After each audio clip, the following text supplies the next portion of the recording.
할렐루야. 오늘은 즐거워하느니라 세 번째 말씀을 대언하도록 하겠습니다.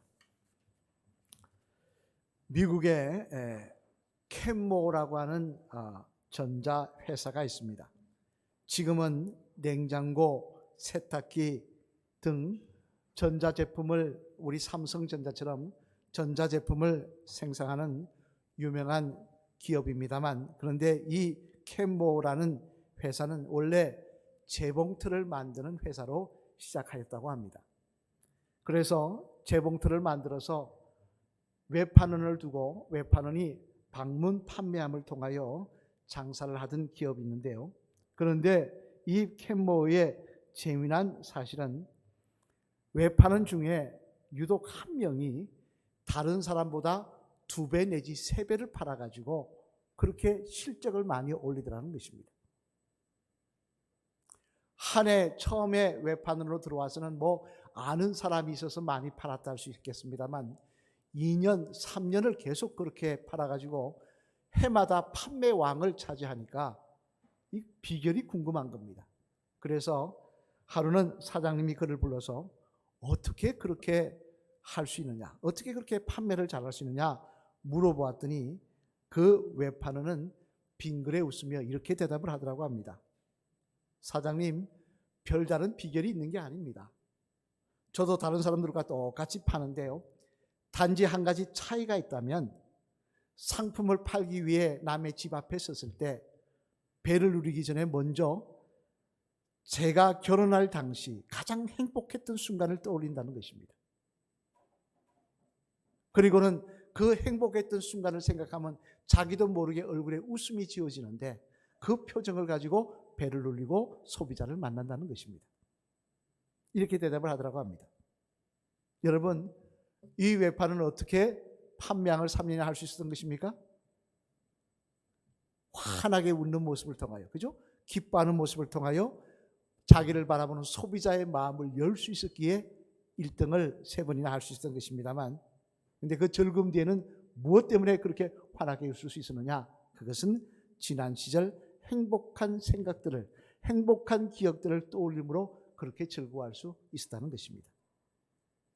이처럼 과거의 행복한 기억들은 우리들을 즐겁게 만들고 또 기쁘게 만드는 것이 사실입니다. 여러분, 그렇지 않습니까? 과거에 즐거웠던 시절, 행복했던 시절 생각하면은, 연애했던 때 생각하면, 결혼하고 나서는 아닌지 몰라도 연애할 때 생각하면은 아주 즐겁고 기쁜 순간들이 떠오르지 않습니까? 과거의 행복한 기억들은 사람을 즐겁게 만드는 것이 사실입니다만, 그런 면에서 생각해 보면 저와 여러분들은 오늘도 즐거워해야 될 사람들이라고 생각을 합니다. 왜냐하면 우리는 과거뿐만 아니라 지금도 오늘도 예수님 때문에 하나님과 화평을 맺고 하나님의 자녀가 되는 행복을 누리고 있기 때문에 그렇습니다. 또 하나님께서 부족한 우리들을 하나님의 사람으로, 천국 백성으로 매일매일 한 걸음 한 걸음 만들어 가시는 은혜도 누리고 있기 때문에 그렇다는 것입니다. 따라서 오늘도 우리들은 그 사실을 생각하며 항상 즐거워하는 모습을 보여야 할 것입니다만, 그런데 오늘 본문의 말씀에 보면 여기에 더하여 또 우리들이 즐거워해야 될 이유가 있다고 말씀을 하시는데요. 오늘 보면 8절 말씀을 앞에 보시며 한번 같이 읽겠습니다. 시작. 우리가 아직 죄인 되었을 때 그리스도께서 우리를 위하여 죽으심으로 하나님께서 우리에 대한 자기의 사랑을 확정하셨느니라. 아멘. 여기에 보면 또 우리가 즐거워해야 될 이유가 있다고 말씀하고 있는데 그 이유가 뭐냐? 하나님의 엄청난 사랑을 받고 있기 때문에 즐거워해야 된다는 것입니다. 하나님과 화평케 된 것뿐만 아니라 우리를 하나님의 사람으로 만들어 가시는 것뿐만 아니라 또한 하나님의 엄청난 사랑을 우리가 받고 있기 때문에 매일매일 즐거워하며 살아야 된다는 것입니다만, 그러면 여러분, 저와 여러분들은 하나님으로부터 어떤 놀라운 사랑을 매일매일 받고 있는 것일까요? 여러분은 어떤 사랑을 받고 계신다고 생각을 하십니까? 바라기는 오늘 이 말씀을 통하여 우리들이 하나님으로부터 받고 있는 엄청난 사랑을 바로 알아 또 그 사실 때문에 즐거워하시며 찬양하시며 인생길 걸어가시는 저와 여러분들이 되시기를 주님의 이름으로 축원합니다. 그러면 저와 여러분들은 하나님으로부터 구체적으로 어떤 놀라운 사랑을 받고 있는 사람들인가? 어떤 사랑을 받고 있는 것일까? 그 내용을 오늘 본문 말씀 중심으로 살펴보면요. 먼저 첫째로 우리 한 같이 읽겠습니다. 시작. 우리들이 하나님의 사랑을 알지도 깨닫지도 못했을 때부터 사랑하신 사랑을 받고 있다는 것입니다. 어떤 사랑이라고요? 사랑을 알지도 깨닫지도 못했을 때부터 사랑하신 사랑을 받고 있다는 것입니다. 오늘 보면 6절 말씀 한번 같이 읽겠습니다. 앞을 보시며 시작. 우리가 아직 연약할 때 기약대로 그리스도께서 경건하지 않은 자를 위하여 죽으셨도다. 아멘. 무슨 말씀입니까? 여기에 보면 우리들이 아직 연약할 때라는 말씀을 하고 있습니다만 이 말씀은 무슨 뜻이냐? 우리들이 아직 어려 하나님을 알지 못했을 때라는 의미의 말입니다. 따라서 이 말은 우리들이 어려 하나님의 사랑을 알지도 깨닫지도 못했을 때 이미 하나님은 우리를 사랑하셨다라는 말씀인 것입니다. 한 신앙서적에서 읽은 이야기입니다만 인천의 한 교회에 아버지는 안 계시고 어머니는 공장에 다니면서 어린 아들을 키우는 가정이 있다고 합니다. 그런데 이 어머니를 가지고 동네 아이들이 놀리는 것입니다. 왜냐하면 이 어머니의 얼굴이 정상이 아니라 한쪽에 보기 흉한 흉터가 있었기 때문이었습니다. 아들이 어릴 때는 몰랐는데 조금 커서 이제 머리가 조금 커지자 이 동네 아이들이 자기 어머니를 두고 놀리는 말이 너무나 마음에 상처가 되었습니다. 그래서 하루는 어머니에게 물어봤다는 것입니다. 왜 엄마는 다른 친구들의 엄마처럼 얼굴이 예쁘지 않아? 그 어머니가 얼마나 마음에 상처를 받는지 모르고 이 아이는 그렇게 물어봤다는 것입니다. 그러자 어머니는 아들을 가만히 바라보더니 앉아라 그러더니 이야기를 해주시는데요. 이런 이야기를 해주시는 겁니다. 내 아버지가 공장에 다니셨는데 그만 불의의 사고로 돌아가셔서 그래서 아버지 대신 내가 그 공장에 취직을 하고 해서 다니는데 그런데 젖먹이인 그때 너를 누가 맡아줄 사람이 있어야지. 그래서 너를 공장에 같이 데리고 가서 숙직실에 뉘어놓고는 일을 하다가 시간이 되면 내가 숙직실에 들려 너에게 젖을 먹이곤 했는데 그런데 하루는 그만 그 숙직실에 불이 나고 만 거야. 불이 너무 심해서 사람들이 들어갈 수 없다고 했지만 내가 있기에 말리는 사람들을 다 뿌리치고 이 엄마는 숙직실로 막무가내로 들어가서 너를 가슴에 안고 나왔는데 가슴에 꼭 안긴 너는 다행히 화상을 입지 않았지만 이 엄마는 얼굴과 어깨에 화상을 입고 말았단다. 그래서 이 엄마는 다른 엄마들처럼 얼굴이 예쁘지 않는 거야. 그렇게 이야기를 하더라는 것입니다. 이 이야기를 들은 아이는 엄마 앞에서 미안하다고 웁니다. 엄마가 나를 그렇게 사랑하셔서 내가 아기 때 내가 아무것도 모를 때 어머니가 나를 이렇게 사랑하셔서 그 사랑의 징표가 저 얼굴인데 내가 엄마한테 그건 모르고 불평하고 원망했다고 미안하다고 웁니다. 그러면서 그 다음부터는 누가 놀려도 우리 엄마 같은 엄마는 세상에 없다라고 하면서 다녔다고 합니다만 이는 또한 우리를 향한 하나님의 사랑도 마찬가지라는 것입니다. 하나님의 사랑도 우리는 알지 못해 불평합니다.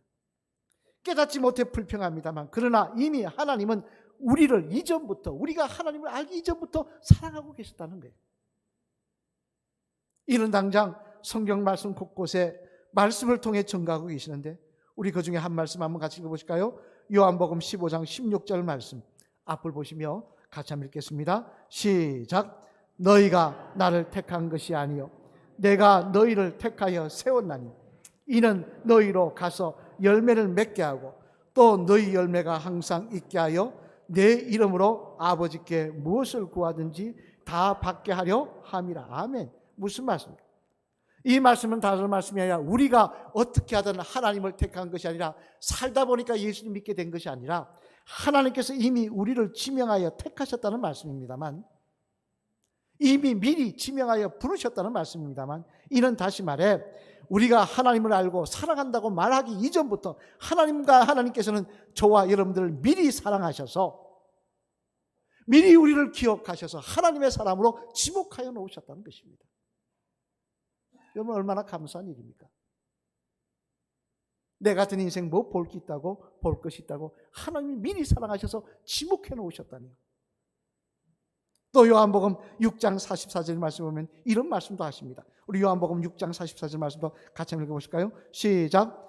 나를 보내신 아버지께서 이끌지 아니하시면 아무도 내게 올 수 없으니 오는 그를 내가 마지막 날에 다시 살리시리라. 아멘. 무슨 말씀입니까?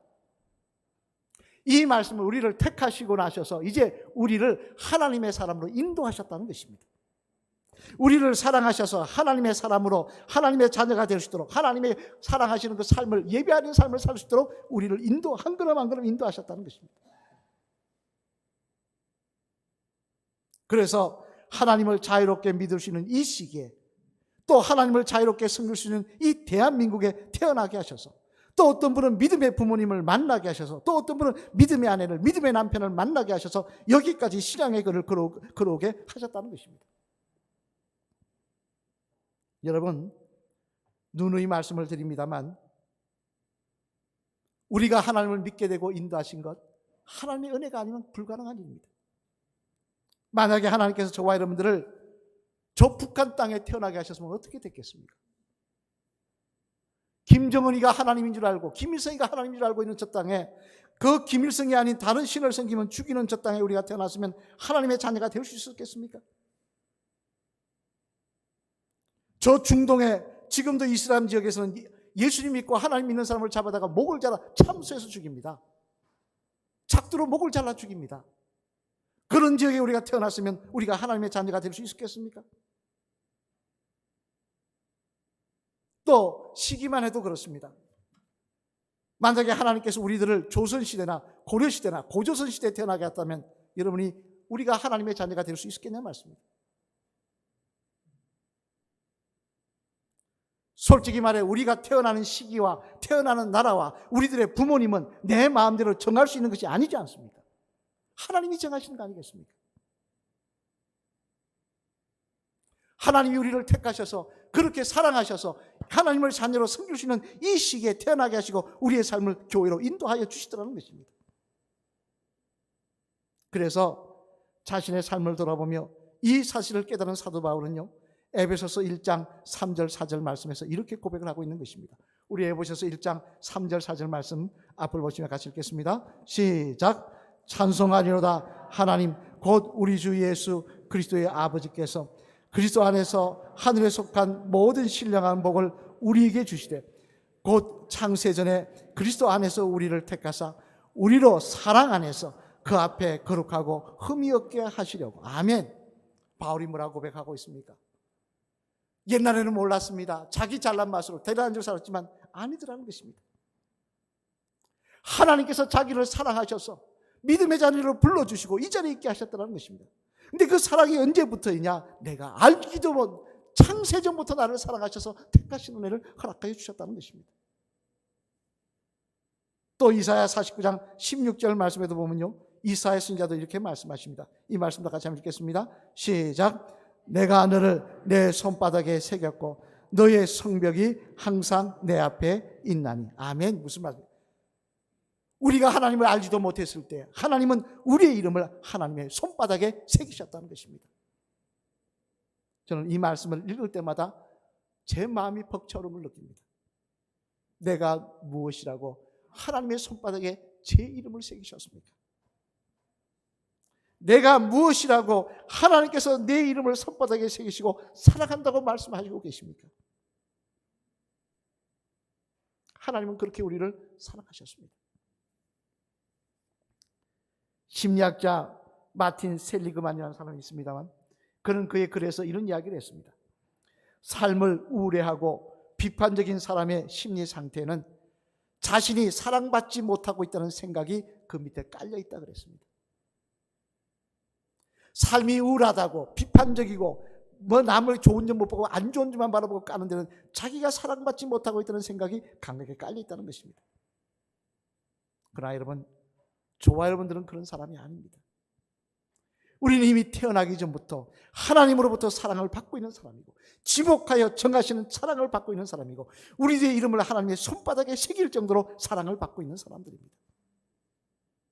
따라서 여러분의 환경이 어떻든 상황이 어떻든 그것이 하나님의 사랑과 이 하나님의 받는 사랑을 기뻐하는 일을 방해할 수는 없는 것입니다. 저와 여러분들은 이미 태어나기 전부터 하나님의 사랑을 받고 있는 사람들인 줄로 믿습니다. 이 사실을 분명히 기억하시고 오늘도 즐거워하시며 믿음의 길을 걸어가시는 주의 성도 되시기를 주님의 이름으로 간절히 축원을 드립니다. 둘째로 또 하나, 우리는 또 어떤 사랑을 받고 있느냐 같이 읽겠습니다. 시작. 우리들이 하나님 앞에 죄인일 때도 지극히 사랑하신 사랑도 받고 있다는 것입니다. 어떤 사랑을 받고 있다고요? 죄인일 때도 지극히 사랑하신 사랑도 받고 있다는 것입니다. 오늘 본문 8절 말씀 같이 읽겠습니다. 시작.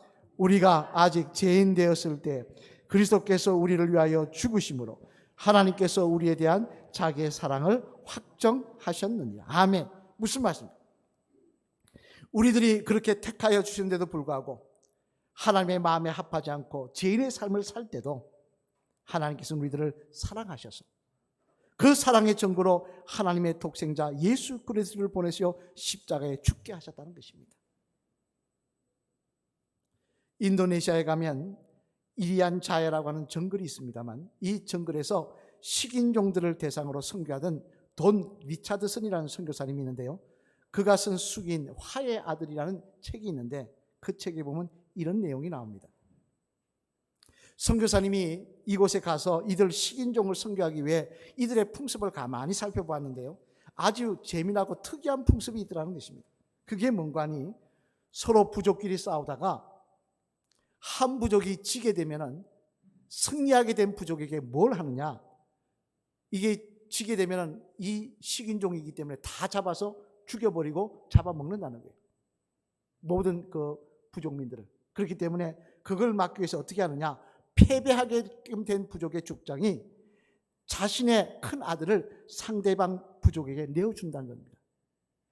그러면 승리하게 된 상대 부족은 어떻게 되느냐? 패배하게 된 부족에게선 추장의 아들을 죽여서 희생제물로 잡아먹고는 전쟁을 끝을 낸다는 거예요.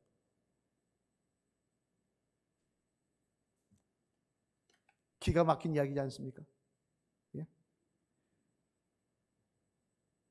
지게 된 부족의 추장의 아들을, 큰 아들을 데려다 주면은 그 아들을 죽여서 잡아먹고는 전쟁이 끝나버리는 거예요. 더 이상 살육이 끊어지는 거예요. 그렇다면 여러분, 인도네시아의 이 이리안 자야의 정글에 있는 추장들은 평상시 자신의 큰 아들을 바라볼 때 마음이 어떻겠습니까? 전쟁이 일어나면 잘못하면 부족의 희생제물로 그 아들이 죽어야 되는데 말입니다. 아버지로서 큰 아들이 자라는 걸 볼 때 야 듬직하다, 내 마음에 기쁨이 있다, 너를 볼 때 참 소망이 있다는 마음이 아니라 늘 마음 한편에 그 아들을 바라볼 때마다 애잔하고 마음 아픔이 있었을 것입니다만, 근데 이는 하나님도 마찬가지라는 것입니다. 하나님도 외아들이신 예수님을 이 땅에 보내셨는데 왜 보내셨습니까?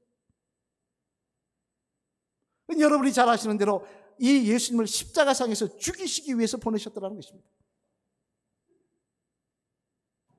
그렇다면 여러분, 아버지로서의 하나님의 마음은 이 땅에서 사역을 하고 계시는 예수님을 바라볼 때마다 그 마음이 어땠겠습니까? 하루하루 죽음을 향해 가고 있는, 십자가의 죽음을 생각하며 살아가고 있는 예수님을 바라볼 때마다 그 모습을 바라보고 계신 아버지로서의 하나님의 마음은 어떠하셨겠느냐는 말씀입니다. 그러나 더 기가 막힌 말씀은 오늘 보면 7절 말씀에 나오는 내용입니다. 우리 7절 말씀을 같이 볼까요? 같이 읽겠습니다. 시작. 의인을 위하여 죽은 자가 싶고 선인을 위하여 용검이 죽는 자가 있거니와. 아멘. 무슨 말씀입니까? 이는 한말 다른 말로 말해 무슨 말이냐? 예수님의 죽음이 의인들이나 선인들을 위한 죽음이 아니라는 것입니다.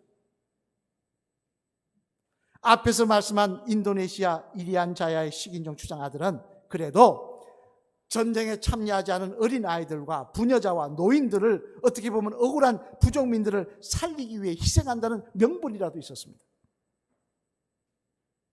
하지만 예수님의 죽음은 의로운 자들을 위하거나 착한 사람들을 위하거나 또 억울한 사람들을 위한 죽음이 아니더라는 것입니다. 대신 예수님의 죽음은 하나님의 택함을 받고 이 땅에 태어났음에도 불구하고 하나님을 부인하고 하나님으로부터 멀리 떠나 악을 행하는 삶을 살아감을 통해 당연히 죽어야 될 그런 인생을 살리시고자 죽는 죽음이더라는 것입니다.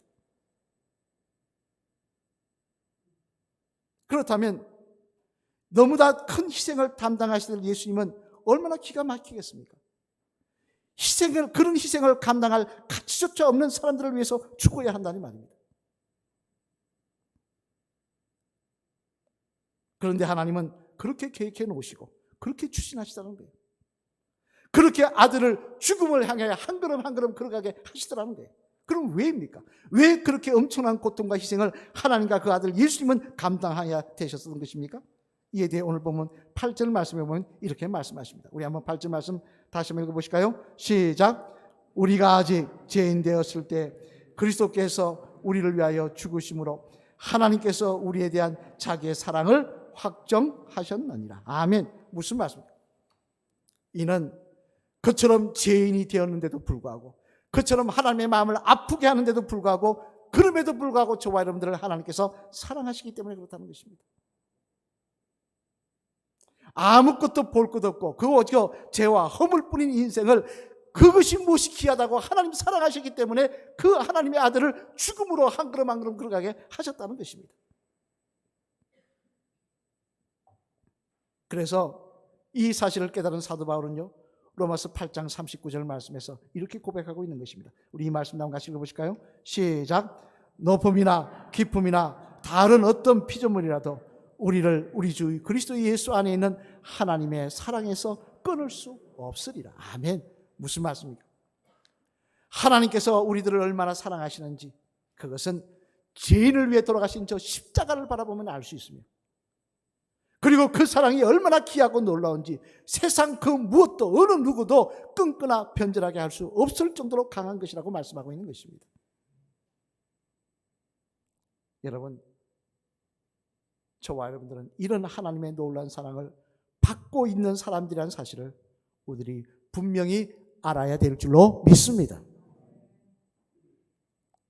사랑하는 성도 여러분, 영국 캠브리지 대학교 교수이자 나니아 연대기라는 유명한 영화로도 만들어졌죠. 소설을 적은 저자이기도 한 C.S. 루이스 한번 볼까요?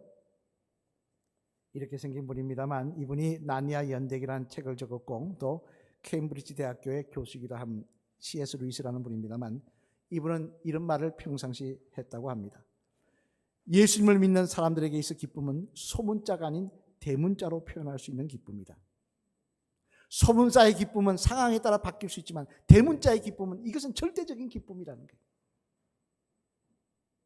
또한 진정으로 하나님을 영화롭게 하고 세상을 흔들어 놓는 기독교는 그 중심에 무엇보다 기쁨을 가지고 있어야 된다. 그런 이런 말을 했습니다. 왜? 우리는 변할 수 없는 무엇으로도 흔들 수 없는 기쁨을 즐거움을 가질 만한 근거가 있기 때문에 그 근거가 무엇입니까? 바로 하나님께서 우리를 놀랍도록 사랑하셨다는 것입니다. 내가 볼 때는 아무것도 아닌 인생입니다. 내가 볼 때는 허물 많은 인생입니다. 내가 볼 때는 자랑할 게 없고 시간 지나면 후회뿐인 인생입니다. 그런데도 하나님 우리를 사랑하셨습니다. 우리의 이름을 하나님의 손바닥에 새기셨습니다. 그리고 하나님의 마음을 아프게 할 때도 이 죄인 살리시려고 하나님의 아들까지 죽이셨습니다. 그것이 우리를 향한 하나님의 사랑이라는 것입니다. 이 사랑이 우리에게 있는데 무엇이 우리가 슬퍼하며 낙심할 이유가 되겠습니까? 무엇이 우리를 절망하게 만들 이유가 되겠습니까? 우리는 인생길 걸어가면서 내가 어떤 사랑받고 있는지를 깨달아 오늘도 감사하며 하나님께 영광 돌리는 주의 자녀들이 되어야 될 줄로 믿습니다. 마지막 시간 따라 하시겠습니다. 집사님, 하나님은 집사님을 택하셔서 처음부터 또 죄인일 때도 사랑하셨습니다. 이 사실을 바로 알고 항상 즐거워하시는 집사님 되시길 바랍니다. 할렐루야. 여러분 한번 보십시오. 사랑받을 만할 것 같습니까? 정말요? 자격 없는 우리들입니다. 하나님 앞에 우리를 사랑해달라고 이야기할 수 있는 자격이 없는 우리들입니다. 그런데 하나님께서 우리의 이름을 손바닥에 새기셨습니다. 내가 너를 사랑한다고 말씀하십니다. 내가 태어나기 전부터 사랑하신다고 하셨습니다. 그리고 여기까지 인도하셨습니다.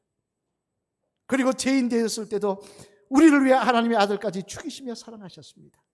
그런 사랑 우리가 받고 있는 것입니다. 오늘 보면 6절로 8절 말씀 우리 다시 한번 읽어보실까요? 시작.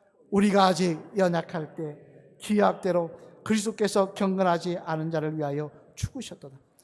의인을 위하여 죽는 자가 쉽지 않고 선인을 위하여 용감히 죽는 자가 혹 있거니와 우리가 아직 죄인 되었을 때 그리스도께서 우리를 위하여 죽으심으로 하나님께서 우리에 대한 자기의 사랑을 확정하셨느니라. 아멘. 얼마나 귀한 말씀입니까? 얼마나 귀한 말씀입니까?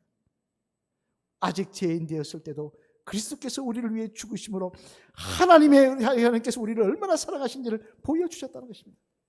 또 로마서 8장 39절 말씀 한번 같이 읽어보실까요? 시작. 높음이나 깊음이나 다른 어떤 피조물이라도 우리를 우리 주 그리스도 예수 안에 있는 하나님의 사랑에서 끊을 수 없으리라. 아멘. 그 무엇도 우리를 이렇게 사랑하시는 하나님의 사랑을 끊어놓을 수 없다는 것입니다.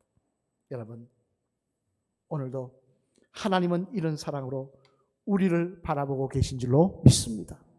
하나님은 이런 사랑으로 우리의 삶 속에 함께하고 계신 줄로 믿습니다. 이 사실을 분명히 하시고 오늘도 여러분의 환경이 어렵다고, 여러분의 삶 속에 문제가 있다고 불평하며 원망하며 낙심하는 어리석은 인생이 아니라 하나님이 나를 사랑하시기에, 하나님이 나를 사랑하시기에 내가 넉넉히 이길 줄로 믿습니다. 고백하시며 인생길을 걸어가시며 항상 찬송과 감사가 넘치는 즐거운 집사님, 즐거운 권사님, 즐거운 장로님들 되시기를 주님의 이름으로 간절히 축원을 드립니다.